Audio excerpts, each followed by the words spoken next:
அன்புள்ள சகோதர சகோதரிகளே, உங்களுக்கு ஒரு நற்செய்தி.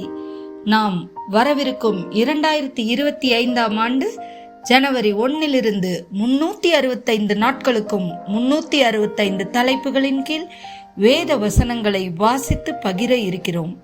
நீங்கள் இதை அனுதினமும் கேட்டு தியானித்து ஆசீர்வாதத்தை பெற்றுக்கொள்ளுமாறு கேட்டுக்கொள்கிறோம்.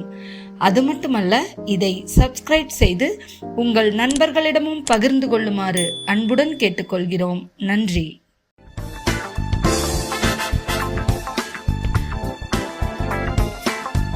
இன்று நாள் 57. தலைப்பு ஆறுதல். உபாகமம் 33:27. அநாதி தேவனே உனக்கு அடைக்கலம், அவருடைய நித்திய புயங்கள் உனக்கு ஆதாரம். அவரே உனக்கு முன்னின்று சத்துருக்களை துரத்தி அவர்களை அழித்து போடு என்று கட்டளையிடுவார். சங்கீதம் 23:4. நான் மரண இருளின் பள்ளத்தாக்கிலே நடந்தாலும் பொல்லாப்புக்கு பயப்படேன். தேவரீர் என்னோடு கூட இருக்கிறீர். உமது கோலும் உமது தடியும் என்னை தேற்றும். சங்கீதம் 91:3. அவர் உன்னை வேடனுடைய கண்ணிக்கும் பாழாக்கும் கொள்ளை நோய்க்கும் தப்புவிப்பார்.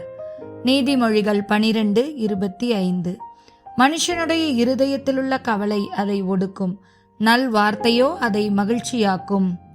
நீதிமொழிகள் 15:4. ஆரோக்கியமுள்ள நாவு ஜீவ விருட்சம், நாவின் மாறுபாடோ ஆவியை நொறுக்கும். ஏசாயா 50:4. இழப்படைந்தவனுக்கு சமயத்திற்கேற்ற வார்த்தை சொல்ல நான் அறியும்படிக்கு கர்த்தராகிய ஆண்டவர் எனக்கு கல்விமானின் நாவை தந்தருளினார். காலைதோறும் என்னை எழுப்புகிறார். கற்றுக்கொள்ளுகிறவர்களைப் போல நான் கேட்கும்படி என் செவியை கவனிக்கச் செய்கிறார். ஏசாயா 50:12.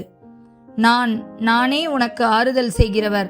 சாகப்போகிற மனுஷனுக்கும் புல்லுக்கொப்பாகிற மனுபுத்திரனுக்கும் பயப்படுகிறதற்கும் வானங்களை விரித்து பூமியை அஸ்திபாரப்படுத்தி உன்னை உண்டாக்கின கர்த்தரை மறக்கிறதுக்கும் நீ யார்?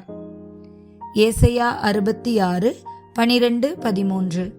கர்த்தர் சொல்லுகிறது என்னவென்றால், இதோ நான் சமாதானத்தை ஒரு நதியைப் போலவும் ஜாதிகளின் மகிமையை புரண்டு ஓடுகிற ஆறைப் போலவும் அவளிடமாக பாயும்படி செய்கிறேன். அப்பொழுது நீங்கள் முளைப்பால் குடிப்பீர்கள், இடுப்பில் வைத்து சுமக்கப்படுவீர்கள், முழங்காலில் வைத்து தாளாட்டப்படுவீர்கள். ஒருவனை அவன் தாய் தேற்றுவது போல் நான் உங்களை தேற்றுவேன். நீங்கள் எருசலேமிலே தேற்றப்படுவீர்கள். மத்தேயு 5:4.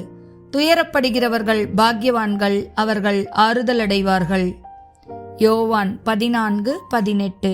நான் உங்களை திக்கற்றவர்களாக விடேன், உங்களிடத்தில் வருவேன். யோவான் 16:33. என்னிடத்தில் உங்களுக்கு சமாதானம் உண்டாயிருக்கும் பொருட்டு இவைகளை உங்களுக்கு சொன்னேன். உலகத்தில் உங்களுக்கு உபத்திரவம் உண்டு, ஆனாலும் திடன் கொள்ளுங்கள், நான் உலகத்தை ஜெயித்தேன் என்றார்.